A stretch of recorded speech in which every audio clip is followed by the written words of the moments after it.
नमस्कार दोस्तों, मैं कमलेश फाइटर हाजिर हूँ लेकर के भाग 6, जिसका शीर्षक है कि कानपुर के पुलिस कमिश्नर ने कैसे लिखी है कानपुर के पत्रकारों के लिए कलंक कथा। कानपुर नगर में अब हर तरह का अपराध करने वालों को छूट मिल गई है। कारण ये है कि जो सच्चे पत्रकार थे, जो छोटे संस्थानों के पत्रकार थे, जो तत्काल भ्रष्टाचार का खुलासा करते थे, उन पर इमरजेंसी लागू कर दी गई है।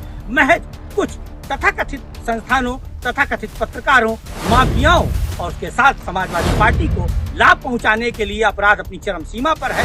थानों में अब मुकदमे नहीं लिखे जा रहे हैं।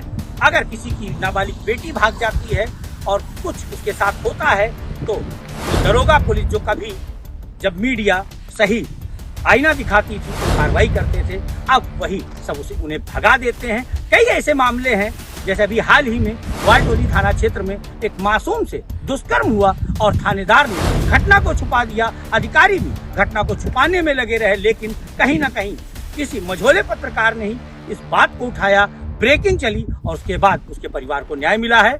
लगातार बीती 28 जुलाई से शहर के अखबार और कुछ मीडिया सेंटर 1000 करोड़ की जमीन के इशू को लेकर के सिर्फ और सिर्फ अवनीश दीक्षित का नाम छाप रहे हैं या उन पत्रकारों के पीछे पड़े हैं जिन पत्रकारों के कारण उनकी रोजी रोटी हराम हो गई थी, उनकी माफियागिरी बंद हो गई थी। ऐसे में आप सोचिए, कुछ पत्रकार और कुछ संस्थान तो ये लिख रहे हैं, अब एक निजी चैनल का मालिक, अब एक फलाने, अब एक घिमा के 6 नाम सामने आएंगे। क्यों नहीं नाम सामने ला रहे हैं? कारण ये है कि जिनके नामों की बात कर रहे हैं वो ऐसे कोई नाम ही नहीं है।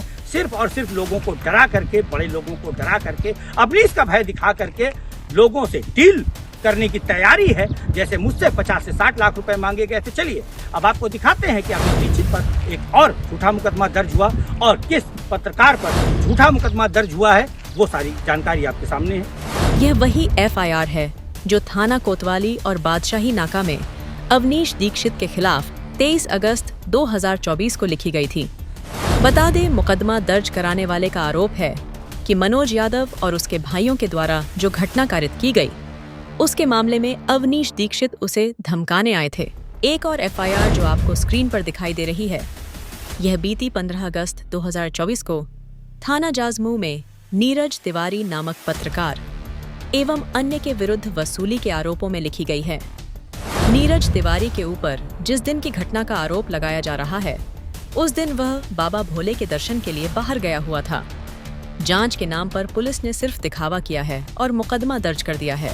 तो दोस्तों, हमारा भाग 6 भी यहीं समाप्त होता है, लेकिन अब हमारे वीडियो ठीक आधे घंटे के बाद आएंगे और आधे घंटे के बाद अब जो खुलासे होंगे कि पुलिस ने जो गलत किया उसके लिए कहां पर तहरीर दी गई है, कहां पर पुलिस कमिश्नर के खिलाफ मुकदमा दर्ज करने के लिए अपील की गई है, कहां पर माफियाओं के लिए अपील की गई है, सारी खबर आधे घंटे के बाद मैं ऐसे ही दिखाता रहूंगा।